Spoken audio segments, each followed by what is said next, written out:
हरे राम राम रघुवर हरे हरे, हरे कृष्ण कृष्ण रघुवर हरे हरे। 7 मई 1981। नींद में हमें आरोग्य और मार्गदर्शन प्राप्त होता है। जीवात्मा जगत आपसे और पृथ्वी से बहुत दूर है। यह पृथ्वी के चारों ओर घिरी है, पर उससे मीलों दूर है। निम्नतम लोक धरती के सबसे करीब है, इसके बाद दूसरा लोक है, और उसके बाद तीसरा और चौथा, और इस तरह से और लोग हैं। आप अपने परिजनों से कुछ मिनटों के लिए मिल सकते हैं और कुछ घंटों के लिए।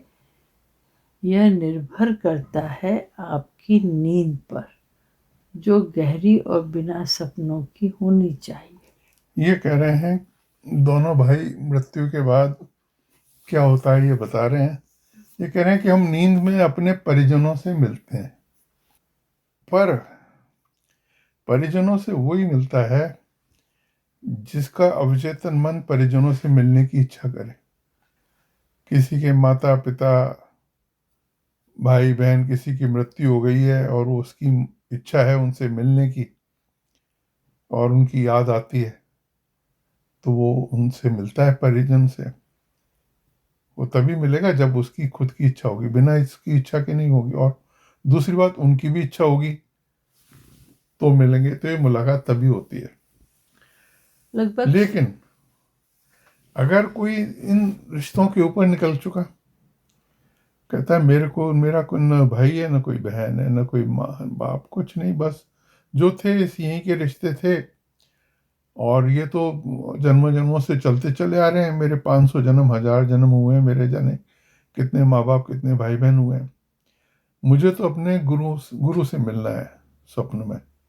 अगर उसकी वृत्ति ऐसी हो जाती है कि वो गुरु श्रृंखला से मिलना चाहता है, संतों से मिलना चाहता है, वलियों से मिलना चाहता है, अवतारों से मिलना चाहता है स्वप्न में, तो ईश्वर की कृपा से वो भी शायद संभव होता होगा, और जरूर संभव होता होगा। सभी का कोई ना कोई परिजन होता है, भले ही इस जीवन में आपको उनके बारे में पता न हो। हम एक बार फिर कहते हैं, प्रेम पारस्परिक होना चाहिए, न कि एक तरफा। यही वह कड़ी है जिसके जरिए आप गतिमान रहते हैं, फिर चाहे आपको जो भी तकलीफ झेलनी पड़े। उस यात्रा के बारे में आपको कुछ याद नहीं रहता, पर उसके प्रभाव से आप अपनी समस्याओं से मुकाबला कर पाते हैं और आपको अपने दुखों से उबरने का हौसला मिलता है। क्या आपने कभी इस बात पर गौर किया है कि एक अच्छी गहरी नींद लेने के बाद आप शांत और पहले से हल्का महसूस करते हैं? इसका कारण है, आपकी अपने प्रियजनों से मुलाकात होती है और वे आपको शांति प्रदान करते हैं। साथ ही आपके अवचेतन मन के जरिए आपको दिशा निर्देश देते हैं, पर आपके भौतिक मन को उसके बारे में कुछ भी पता नहीं रहता। आप शांत हो जाते हैं, पर यह आपके अवचेतन मन पर निर्भर करता है कि वह आपके भौतिक मन पर असर डाले या नहीं। पृथ्वी पर हर एक व्यक्ति को अच्छी और गहरी नींद की आवश्यकता होती है, भले ही थोड़ी देर के लिए ही सही, क्योंकि इससे आप हम तक पहुंच पाते हैं और इससे हमें आपको शांति देने और दिशा निर्देश यानी डायरेक्शन देने में मदद मिलती है। जब आपका अवचेतन मन आपके भौतिक मन को दिशा निर्देश और सलाह नहीं दे पाता, तो हमें आपके भौतिक मन पर प्रभाव डालने के लिए कठिन प्रयास करना पड़ता है और उसे यह समझाना पड़ता है कि आपको शांति की जरूरत है, क्या करना चाहिए और क्या नहीं। हालांकि अधिकतर समय आपका भौतिक मन हमारी सलाह और दिशा निर्देश को यह सोचकर अलग हटा देता है कि यह केवल एक वहम है और यह एक गलत हो सकता है। आप प्रायः हमारे दिशा निर्देश को समझ पाने में असफल रहते हैं और प्रायः आप वह कर बैठते हैं जो आपको नहीं करना चाहिए था। इसमें एक और बात है, बड़ी खतरनाक बात है कि दुष्ट व्यक्ति जो होते हैं उनको दिशा निर्देश पे दुष्टता वाले भी देते हैं। कहते हैं ना कि वो he was over powered by evil, उनको दिशा निर्देश, क्योंकि दुष्टता के काम तो फिर दुष्ट आत्मा ही फिर दिशा निर्देश देंगी। इसलिए कहा गया है कि अच्छा सोचो, उदार सोचो, दया पूर्वक व्यवहार करो, सच्चाई का व्यवहार करो।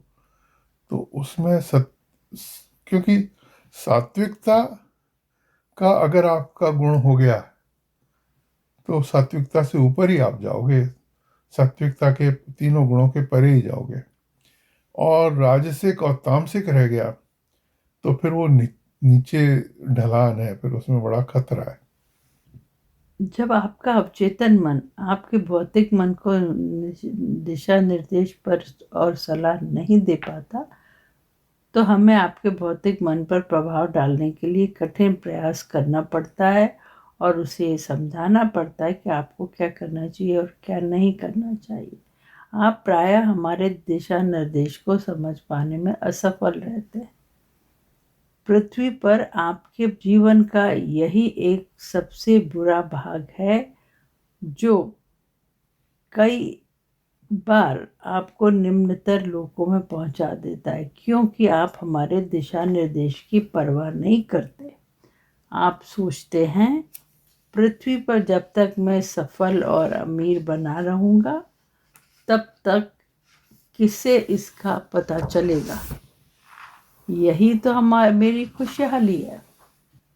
पर क्या आपने सोचा कि इस खुशहाली के कुछ सालों के बाद क्या होगा? पृथ्वी पर आप कुछ ही वर्षों के लिए हैं, पर बाकी समय आप जीवात्मा जगत में रहेंगे। धरती पर कुछ सालों की अस्थायी खुशियों के लिए क्या आप सैकड़ों वर्षों तक जीवात्मा जगत के निम्नतर रूपों में रहना चाहेंगे? ये बड़ी बहुत खतरनाक बात है। पृथ्वी के मिले 100 साल, लेकिन इसमें इतनी गिरावट आपने अगर कर ली कि आप निकृष्टतम कार्य कर गए तो फिर जाने कितने हजार साल जीवात्मा जगत में पड़े पड़े फिर सड़ते रहेंगे।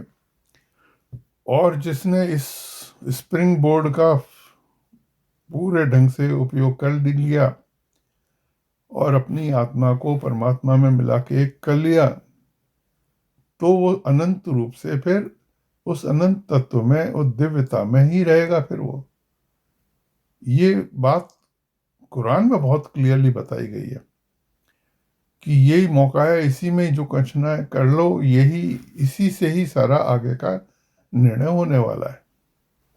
इससे आप यह समझ पाएंगे कि क्या और क्यों आपको धरती पर एक अच्छा जीवन चाहिए। 8 मई 1981, विभिन्न लोकों में जीवन। हम यहाँ जीवात्मा जगत में बहुत खुश हैं। लोग 5, 6 और 7 में हम कभी एक दूसरे को नुकसान नहीं पहुंचाते। हम हंसते हैं, हंसी मजाक करते हैं, एक दूसरे को चिढ़ाते भी हैं और हमेशा काफ़ी उत्साहित रहते हैं। पर हम कभी परेशान या दुखी नहीं होते। हाँ, पर धरती पर जब हमारे प्रियजन दुखी होते हैं तो हम दुखी हो जाते हैं। लोग 4 की आत्माएं कभी दुखी तो कभी खुश रहती हैं और कभी तो वे एक दूसरे के प्रति ईर्ष्यालु भी हो जाती हैं। पर इन सब के बावजूद वे एक दूसरे को इतना नुकसान नहीं पहुंचाते। हमारा एक जीवात्मिक शरीर होता है, इसलिए हमें कोई मार नहीं सकता, न ही कोई हमें शारीरिक रूप से प्रताड़ित कर सकता है। पर मानसिक रूप से यह संभव हो सकता है कि लोग एक 2 और 3 में रहने वाली आत्माएं हमें इसमें माहिर होती है। ये कह रहे हैं कि 7 में से ऊपर के 3 जो हैं वो आनंद के स्थान है, वहां कष्ट भी नहीं है, क्योंकि शरीर नहीं है तो कष्ट नहीं है, क्योंकि सारे दुख और दर्द शरीर के ही हैं। फिर वहां ऊपर कामनाएं वासनाएं भी नहीं है, क्योंकि सारे कष्ट जो हैं वो कामनाओं वासनाओं से हैं। वहां सिर्फ आनंद ही आनंद है, प्रकाश ही प्रकाश है, और दिव्यता ही दिव्यता है, और सद्भाव ही, क्योंकि आपस में भी उनमें सद्भाव रहता है। और नीचे के 3 में ये सारे झंझट हैं, वो दुनिया की तरह का ही मामला है, उससे भी खराब है मामला। तो ये कहते हैं हमें तो कोई कष्ट कोई नुकसान नहीं पहुंचा सकता, लेकिन नीचे के जो लोग हैं उनमें ये आपस में ये रिस्क बनी रहती है। हमारा एक जीवात्मिक शरीर होता है। लोग 4 की आत्माएं कभी कभी एक दूसरे को बेवकूफ बनाती हैं, एक दूसरे से झूठ बोलती हैं। क्या लोग 4? हाँ, लोग 4 की आत्माएं। 4 जो बिल्कुल बीच का सेंटर का उसमें मिक्स है, उसमें नीचे का ऊपर का दोनों का मिक्स है। और जिन्हें वे पसंद नहीं करती उन्हें बहुत दुख पहुंचाती हैं। वे थोड़ी थोड़ी अच्छी और बुरी दोनों होती हैं। हमारी सुरक्षा के लिए किसी पुलिस या सेना की जरूरत नहीं होती, पर लोग 1, 2 और 3 में आपको खुद ही अपनी रक्षा करनी होती है। वरना जब तक आप सच्चे मन से अपनी गलतियों को नहीं स्वीकारते और मदद के लिए नहीं पुकारते, तब तक आपको प्रताड़ना झेलनी पड़ती है, और जिसे सदियां लग जाती हैं। कहते हैं नर्क में बहुत दिक्कत है, स्वर्ग में आनंद ही आनंद है। लेकिन ये सारा कहानी चल रही है भू स्व में, 3 नंबर तक का खेल चल रहा है। भू यानी पृथ्वी, भुव यानी ट्रांजिट, स्व मीन्स स्वर्ग या नर्क। ये जो बुक चल रही है बेसिकली 3 तक का ही है, 3 का ही है। बल्कि हमारे बुजुर्गों ने ये बताया है कि हमारा काम शुरू होता है 4 से, जहाँ पे सिर्फ दिव्यता है, आनंद है, वो गुरु लोक ही है, वहाँ पे सब कुछ अनंत शांति, अनंत प्रेम, अनंत दिव्यता, वहाँ ये है। तो 4 के ऊपर हमारा खेल शुरू होता है। इसलिए इस जीवन में अपनी गुरु श्रृंखला को मजबूती से पकड़ लो। इस जीवन में ऐसा कर जाओ कि हमें लौट के नहीं आना पड़े, हम 4 या उसके ऊपर ही जाएं, तो हमारा इस जीवन, कहते हैं जीवन सफल हो गया, तो वो हमारा जीवन सफल हो जाएगा अगर इस तरह से होता है तो। यहाँ तक कि लोग 4 में भी आपको अपनी रक्षा करनी होती है, क्योंकि कोई आपको मानसिक रूप से परेशान कर सकता है। लोग 5, 6 और 7 में किसी सुरक्षा की जरूरत नहीं होती, क्योंकि कोई किसी को नुकसान पहुंचाने की बात भी नहीं सोचता। यहाँ पे लोग 5, 6, 7 में हमारे मुख्य नियम होते हैं। एक तो एक दूसरे की मदद करना, फिर एक दूसरे के बीच खुशियां बांटना, जो भी पसंद हो वह कार्य करना है, और पृथ्वी पर रहने वाले अपने प्रियजनों की मदद करना है। हम इन लोगों में इतने प्रेम भाव से रहते हैं कि धरती पर से यहाँ आने वाली आत्माएं पूरी तरह से स्वतंत्र महसूस करती हैं। उन्हें किसी प्रकार का भय, दुख, शारीरिक तकलीफ या पीड़ा नहीं होती। हर कहीं प्रेम का वास होता है। सबसे अधिक महत्व इस बात का है कि हम एक बेहद खूबसूरत जगह में रहते हैं। तो क्या यह उचित नहीं है कि हम ईश्वर के बनाए नियमों पर चलें, जिससे हम उच्चतम लोकों तक पहुंच जाएं? अभी उच्चतम पे नहीं है, अभी उच्चतम शुरू होता है 4 के बाद। तो अभी ये स्ट्राइव कर रहे हैं, कोशिश कर रहे हैं कि हम इससे आगे निकलें। तो पृथ्वी के लोगों ईश्वर के नियमों का पालन करने का दृढ़ संकल्प करें। इस बात का दृढ़ संकल्प करें कि कभी गलत राह पर न चलें। ये एडवाइस दे रहे हैं पृथ्वी के लोगों के लिए। कोई और कोई गलत काम नहीं करो, झूठ नहीं बोलो, दिखावा नहीं करो, जो है वो है, सच्चाई से रहो तो फायदा ही होगा। और हमें भरोसा है कि ईश्वर आप सभी का भला करेंगे। 9 मई 1981। निम्नवर्ती लोग जो हैं वो भर चुके हैं। जैसा कि हमने पहले कहा, आप अपनी माँ का चयन करते हैं, पर क्यों आपको बार बार जन्म लेना चाहिए और कई जीवनों से होकर गुजरना चाहिए? पृथ्वी पर रहने वाले आप सभी जानते हैं कि अधिक अनुभव पाने के लिए ही आप बार बार जन्म लेते हैं। हाँ, पर तो शंकराचार्य का है, पुनरपि जन्मम पुनरपि मरणम पुनरपि जननी जठरे शयनम। बार बार हम जन्म ले रहे हैं, बार बार मर रहे हैं, बार बार माँ के पेट में आके निवास कर रहे हैं। तो ये इस चक्र से बचना चाहिए। ये पृथ्वी पर रहने वाले आप सभी जानते हैं कि अधिक अनुभव पाने के लिए ही आप बार बार जन्म लेते हैं, और इसका मुख्य उद्देश्य होता है आध्यात्मिक उन्नति करना और उच्चतर लोकों में प्रगति करना। आपका पुनर्जन्म एक उच्चतर स्तर में जाने के लिए होता है। पर आप क्या करते हैं? ईश्वर की इच्छा के अनुसार प्रगति करने की बजाय आप में से अधिकतर नीचे गिर जाते हैं। और ये बड़ा रिस्क अब हो गया है। अब संसार में तामसिकता जितनी बढ़ती जा रही है, उत्तरोत्तर बढ़ ही रही है। अभी आज के 50 साल पहले जो चीज़ें नहीं थी वो अब हो गई हैं, और तामसिकता के तो अब तो बहुत ही रास्ते बन गए हैं, खास तौर से इंटरनेट आने के बाद। तो ये बड़ा खतरा है, इस खतरे से बच के रहना चाहिए।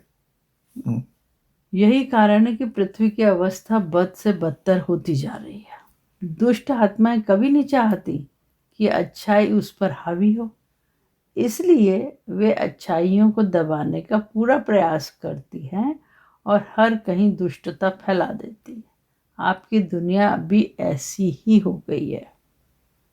इसलिए जब आप अपनी दुनिया छोड़कर जीवात्मा जगत में आते हैं तो बुरी और दुष्ट आत्माओं का अवचेतन मन उन्हें निम्नतर लोकों में पहुंचा देता है। निम्नतर लोग पूरी तरह से भर चुके हैं। ऊपरी या उच्चतर लोकों की जनसंख्या कम है। 1 शताब्दी पहले इसका उल्टा हुआ करता था। आज कई भली आत्माएं गिरकर निम्नतम स्तरों में आ गई हैं, क्योंकि आपकी दुनिया में नकारात्मक शक्तियां और नकारात्मक प्रभाव का खूब बोलबाला है। हाँ, कलयुग का तो पूरा असर चल रहा है। पृथ्वी के वे लोग जो मानते हैं कि वे काफी सफल हैं, ये सोचकर खुश होते हैं कि छल कपट से वे अमीर और प्रसिद्ध बन गए हैं। वे दौलत, संभोग और रुतबा पाने के लिए किसी भी हद तक जाने से नहीं हिचकिचाते। जब वे जीवात्मा जगत में जाते हैं, केवल तभी उन्हें इस बात का एहसास होता है क्या गलती कर कि रहे वे थे। किस वर्ग के लोग थे और पृथ्वी पर वे कितने गलत तरीके से जी रहे थे। हाँ, कितनी बड़ी गलती कर गए। ये हमारे साथ हुआ है। हमारे हर जन्म के बाद हमें ये हुआ, क्योंकि हम अभी मुक्त नहीं हुए हैं, तो इसका मतलब हमारे जन्म होते रहे हैं। तो हमारे पिछले जन्म में भी यही हुआ था कि हमें ये मालूम था कि हमने पिछले जन्म में क्या गलती करी थी, और अब इस बार क्या नहीं करनी है, क्या गलती से बचना है, और जाके फिर अब इस बार अपना काम पूरा कर लेना है। लेकिन होता यह है कि जब तक माँ के पेट में रहते हैं तब तक तो ये सारी बातें रहती हैं, और जैसे ही बाहर आते हैं सब भूल जाते हैं, और फिर यही दुनिया के काम में लग जाते हैं और अपने को एक अगले जन्म लेने के लिए फिर तैयार कर लेते हैं। कबीर साहब का कहना है, कबीरा वो दिन याद कर, पग ऊपर तलसीस, मृत्यु लोक में आके बिसर गया जगदीश। जैसे ही हमारा वो दिन याद कर जब तेरा सिर नीचे था, पैर ऊपर थे माँ के पेट में, और जैसे ही पृथ्वी पे आया, आने के बाद पहला काम ये किया कि किस पर्पज से जिस पृथ्वी पे आया है वो भूल गया और फिर गिरावट की तरफ चल पड़ा।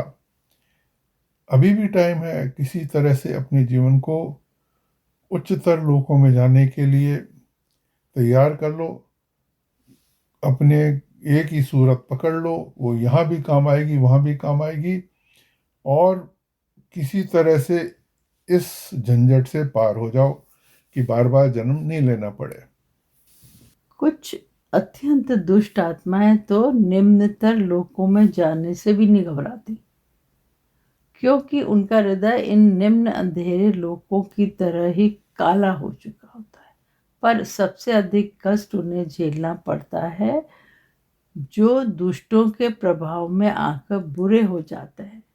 हमें उन पर बहुत दया आती है और हम चाहते हैं कि इससे पहले कि बहुत देर हो जाए वे इस किताब को जरूर पढ़ें। ये किताब है तो बहुत अच्छी, कमाल इस मामले में। पर वही किस्मत वाले ही पढ़ पाते हैं, किस्मत वाले ही सुन पाते हैं। दुनिया तो चल ही रही है। 10 मई 1981। क्यों कुछ लोगों की छोटी उम्र में ही मृत्यु हो जाती है? हम पुनर्जन्म लेते हैं अधिक प्रगति करने के लिए, पर पृथ्वी के अधिकतर लोग और नीचे ही गिरते चले जाते हैं, क्योंकि व्यापक रूप से फैली बुराई आपकी दुनिया पर हावी रहती है। कई भली आत्माओं को यहाँ आपकी दुनिया में फिर जन्म लेने से पहले हजारों बार सोचना पड़ता है, क्योंकि सिवाय वास्तविक दुष्ट आत्माओं यानी शैतानों के कोई नीचे गिरना पसंद नहीं करता। हाँ, मतलब जन्म लेने के पहले भी ये ऑप्शन रहता है कि जाएं कि नहीं जाएं, पर जाना तो पड़ेगा ही, क्योंकि वहां पे भी जितना क्रेडिट बैलेंस लेके आए थे उतना आप स्वर्ग में रह लिए या फोर में रह लिए या जहाँ भी रह लिए, और उसके बाद फिर मतलब इसमें जो भूभुआ स्व में जितने दिन रहना था, टाइम टिकट था, वो वापस जाना पड़ेगा। लेकिन रिस्क ये है कि वापस जाने के बाद क्या किसी तरह से हम वापस अपने को और उच्चतर लोकों में ले जाने के लिए कर पाएंगे कि नहीं कर पाएंगे। अभी जो वक्त चल रहा है कलयुग का, इसमें बहुत बड़ी रिस्क है। और चूंकि हम ये बुक पढ़ रहे हैं और हमें कोई चीज़ें क्लियर होती जा रही हैं, तो हमारे लिए तो बस यही है कि जो भी हमारे जीवन का बचा वक्त है उसको संपूर्ण रूप से किसी तरह दिव्यता की तरफ ले चलें। कई बारी आत्माएं आपकी दुनिया में कुछ अच्छा करने, दुष्टता से संघर्ष करने एवं शांति, भाईचारा और अच्छाइयों को बढ़ावा देने के लिए पुनर्जन्म लेती हैं। पर दुर्भाग्यवश दुष्टता का प्रभाव इतना गहरा होता है कि उनके अवचेतन मन में उन्हें तुरंत वापस ले जाने के लिए ईश्वर से प्रार्थना कर बैठते हैं।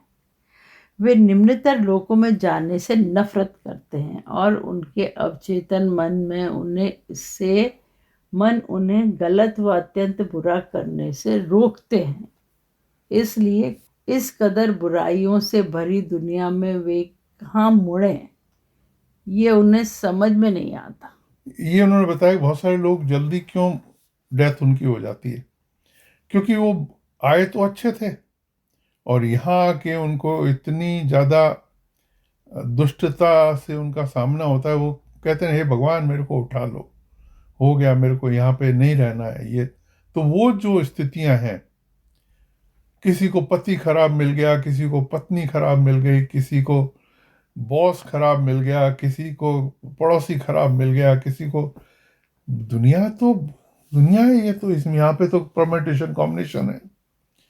तो बहुत सारे ऐसे लोग हैं जो कि अच्छे लोगों से आए थे और अच्छा काम करने के लिए आए थे, लेकिन उनको स्थितियां अच्छी नहीं मिली तो कहते हैं मेरे को वापस ले लो, फिर मेरे को वापस आके कहीं अच्छी स्थिति मिल जाएगी तो मैं अपना काम फिर आगे चलाऊंगा।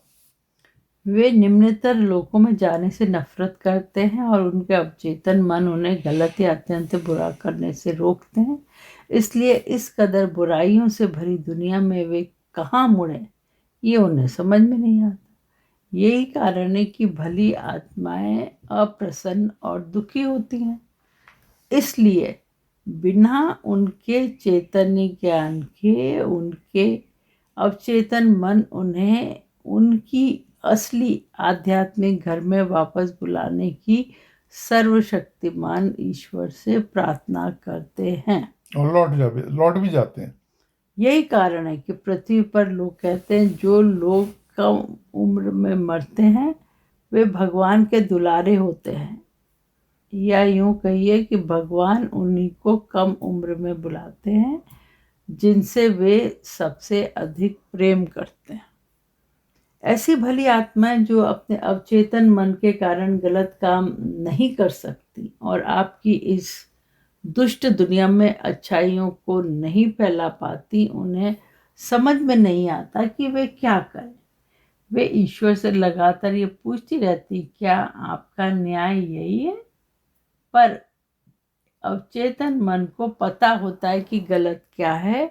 उसे ये भी मालूम होता है कि इस दुष्ट दुनिया से भली आत्माएं मुकाबला नहीं कर पाएंगी और यही कारण है कि उनमें से कई पुण्यात्माएं अपने समय से पहले ही अपने घर लौट पाती हैं और केवल कुछ भली आत्माएं ही 90 साल या अधिक साल तक जीती हैं। पर दुर्भाग्यवश उन्हें काफी कष्ट सहना पड़ता है। बहुत सारे ऐसे हैं कि जो कष्ट पाके भी अपना सच्चाई का रास्ता नहीं छोड़ते और अपने जीवन का लक्ष्य प्राप्त कर लेते हैं।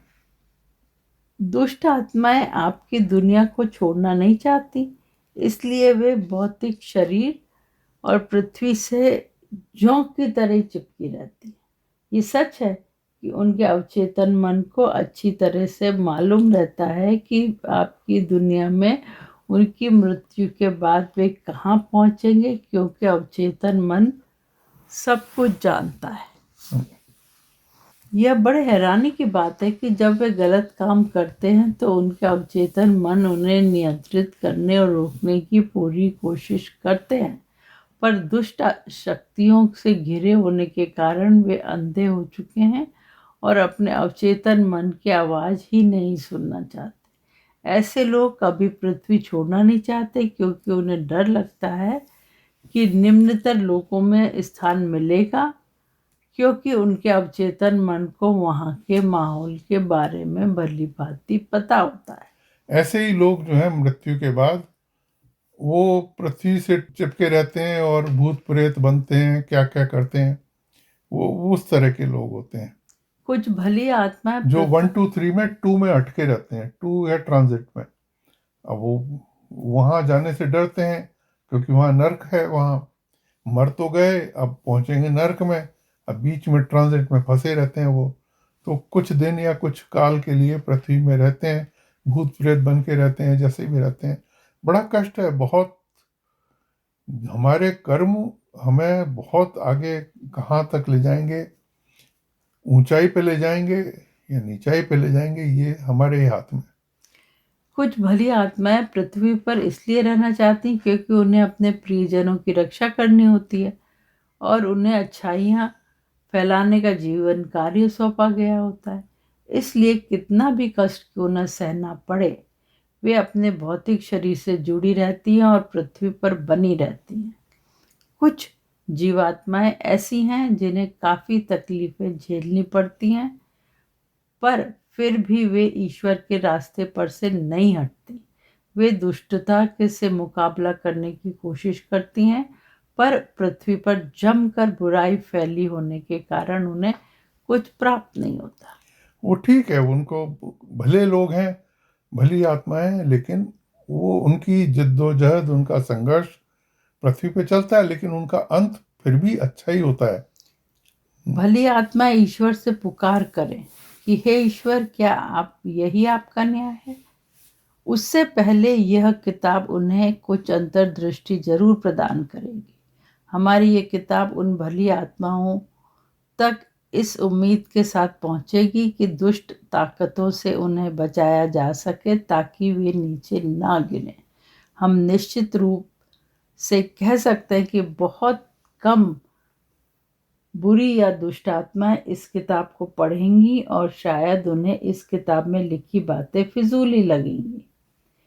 कई लोग पुनर्जन्म पर विश्वास नहीं करते, इसलिए उनके लिए हमारा यही कहना है कि हर एक आत्मा अपने आप को शुद्ध निर्मल करने के लिए सैकड़ों बार जन्म लेती हैं, या कभी कभी तो हजारों बार भी, पर इसके बजाय कई आत्माएं नीचे ही गिर जाती हैं। एक भी ऐसी आत्मा नहीं जिसने केवल 10 या 100 जीवन जिए हों, बल्कि आपको सैकड़ों बार पृथ्वी पर जन्म लेना पड़ता है। बताओ आप। जीवन इस तरह जीना चाहिए जो आपको प्रगति दे, न कि आपका पतन करे। इसलिए प्रिय पाठकों, अपना जीवन इस तरह से जिएं जिससे सर्वशक्तिमान ईश्वर खुश हो जाए। ये न सोचें कि यदि आप घंटों ईश्वर की प्रार्थना करेंगे तो वे प्रसन्न हो जाएंगे। न ही ये सोचें कि हर दिन मंदिर, गिरजा, मस्जिद जाने या हजारों के दान पुण्य के कार्य से ईश्वर खुश हो जाएंगे और वे आपका स्वर्ग में स्वागत करेंगे। ऐसा नहीं है।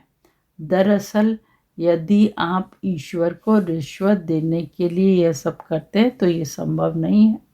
उन्हें रिश्वत नहीं दी जा सकती। पर यदि आप काफ़ी सच्चे हैं, नियत का खेल है सारा, और दान पुण्य के कार्यों के लिए अपना समय या अपने रुपए सच्ची दया के कारण समर्पित करते हैं, यदि आप ईश्वर की पूजा थोड़ी देर के लिए ही सही पर उनके प्रति सच्चे प्रेम के उद्देश्य से करते हैं, तो निश्चित रूप से सर्वशक्तिमान ईश्वर आपसे प्रसन्न होंगे, आपको स्वर्ग में स्थान देंगे। इसलिए प्रिय पाठकों, हम आपसे सरल, सच्चाई भरा, दया भरा और निस्वार्थ जीवन जीने का अनुरोध करते हैं। फिर से बोलो, सच्चाई भरा। प्रिय पाठकों, हम आपसे सरल, सच्चाई भरा, सहज, सरल, दया भरा और निस्वार्थ जीवन जीने का अनुरोध करते हैं। बिल्कुल। ये ज्यादा महत्वपूर्ण है, न कि बिना एकाग्रता के घंटों प्रार्थना करना, दूसरों को छलने और स्वर्ग में जगह पाने के लिए हजारों का दान देना, या लोगों को यह दिखाना कि आप कितने धार्मिक और पवित्र व्यक्ति हैं। बिल्कुल बिल्कुल, नियत का ही खेल है।